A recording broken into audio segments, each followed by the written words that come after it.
amigos e amigas, vamos às notícias importantes de hoje. Folha de São Paulo. Instabilidade provoca queda do dólar e alavanca bolsa no Brasil. A volatilidade gerada por declarações e recuos do presidente dos Estados Unidos, Donald Trump, voltou a mexer com o apetite por risco no mundo e teve reflexo direto no Brasil. Após dias de ameaça de novas tarifas a países europeus e ruído geopolítico envolvendo a Groenlândia, investidores reduziram a exposição a ativos americanos no movimento descrito por analistas como Sell América. O dólar perdeu força globalmente e por aqui recuou com mais intensidade no mercado à vista. Aqui no Brasil, a Bolsa de Valores bateu recorde de pontos. Em uma única sessão, a Bolsa de Valores foi quebrando um recorde atrás do outro. O índice abriu num patamar alto, porque o fechamento de ontem já tinha sido recorde. E logo no início do pregão, disparou.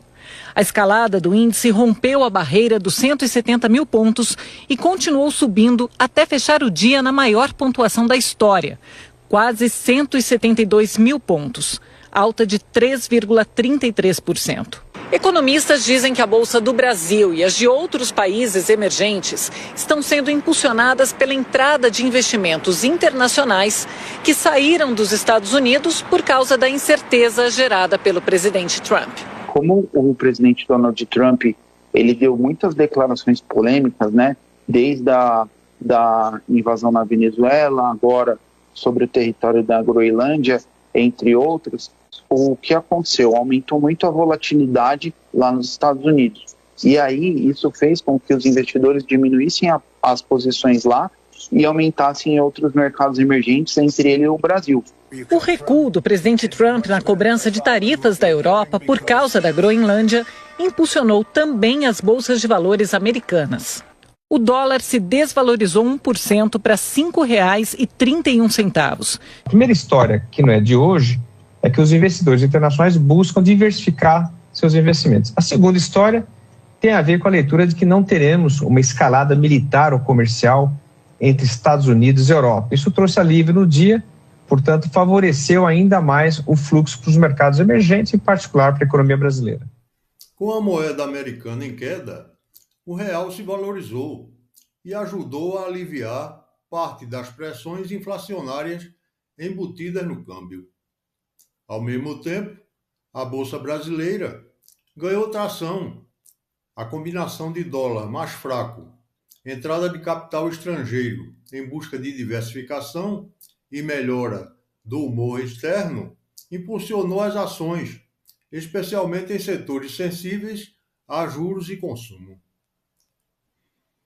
O gatilho mais recente foi a sinalização de Trump de que poderia voltar atrás em medidas comerciais contra a União Europeia, o que aumentou a percepção de imprevisibilidade e fez o mercado reprecificar rapidamente o cenário. Enquanto Wall Street oscilava com força, a B3 surfou o fluxo para emergentes e renovou máximas em um pregão marcado por forte alta do Ibovespa e queda do dólar. Apesar do alívio, gestores alertam que o efeito pode ser curto. Novas falas ou mudanças de rota em Washington tendem a manter o vai-vem do câmbio e da renda variável nas próximas semanas. Na última rodada, a moeda americana caiu 1,1% e encerrou a R$ 5,32, enquanto o Ibovespa avançou mais de 3% e encostou nos 172 mil pontos, segundo a Agência Brasil. Manchete urgente do Estadão. Raio atinge ato de Nicolas Ferreira em Brasília e deixa feridos. Um raio atingiu, na tarde de domingo, a região da Praça do Cruzeiro, em Brasília, durante a concentração que marcava o encerramento de um ato organizado pelo deputado federal Nicolas Ferreira, do PL de Minas Gerais.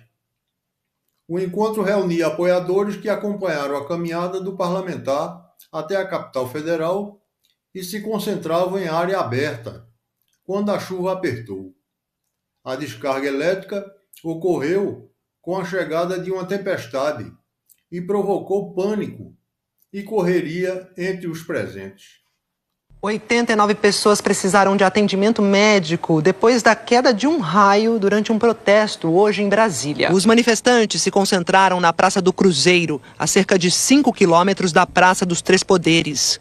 O ato foi convocado pelo deputado federal Nicolas Ferreira, do PL, em defesa do ex-presidente Jair Bolsonaro e de outros condenados pelos ataques antidemocráticos de 8 de janeiro de 2023. O grupo aguardava a chegada de uma caminhada promovida pelo parlamentar entre Paracatu, no interior de Minas, e Brasília.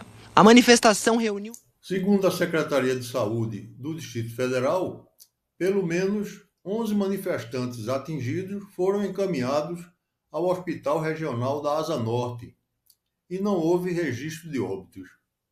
A ocorrência mobilizou equipes de resgate. Conforme relato do Corpo de Bombeiros, divulgado pela CNN Brasil, a corporação empregou 25 viaturas, incluindo unidades de resgate, e atendeu não só vítimas do raio, mas também pessoas com torções e quadros de hipertermia associados às condições climáticas.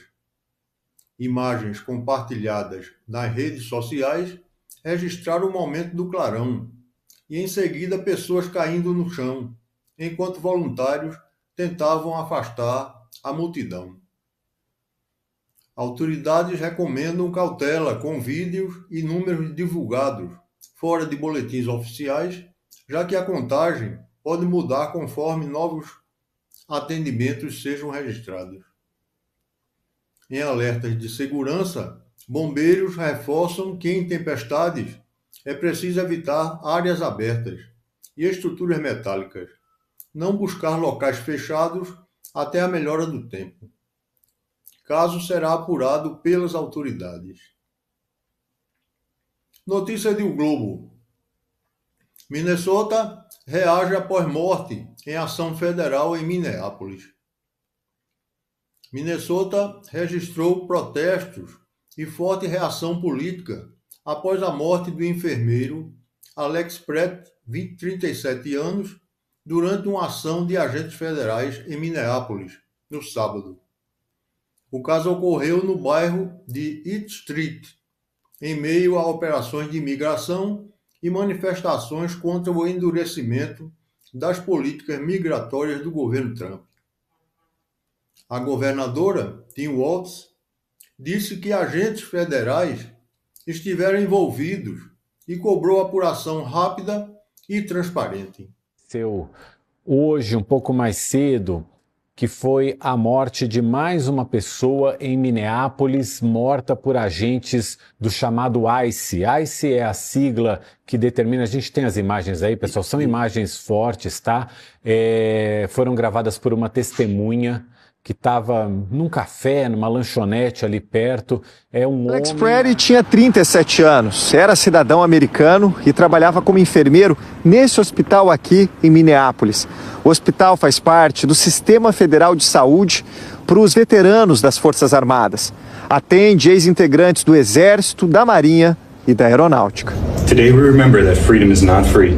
Esse vídeo mostra uma homenagem que Alex fez a um veterano que morreu no hospital de câncer de pulmão. Dessa vez foi a comunidade de Minneapolis que fez uma homenagem a Alex, depois da morte trágica de ontem. Nós chegamos no fim da noite de sábado.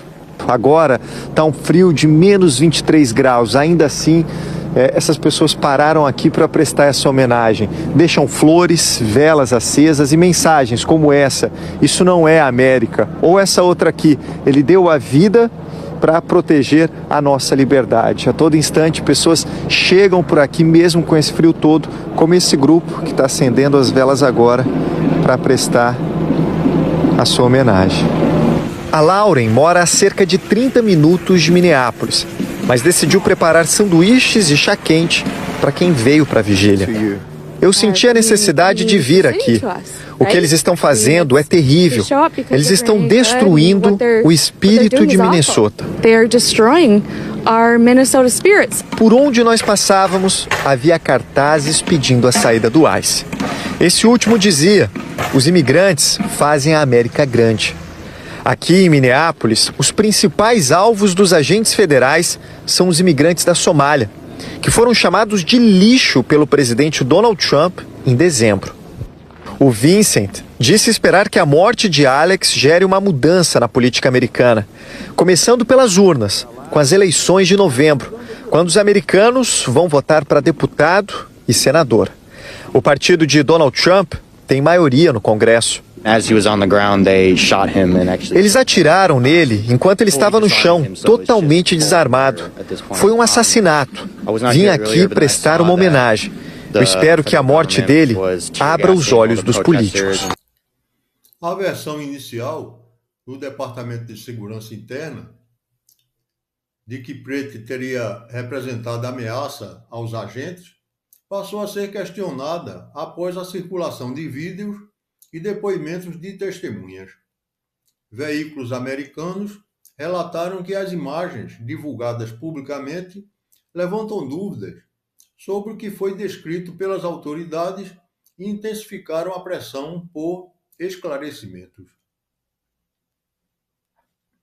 A morte reacendeu mobilizações em Minneapolis, que já vinha registrando tensão com o aumento das ações federais. O episódio também ampliou o debate no Congresso.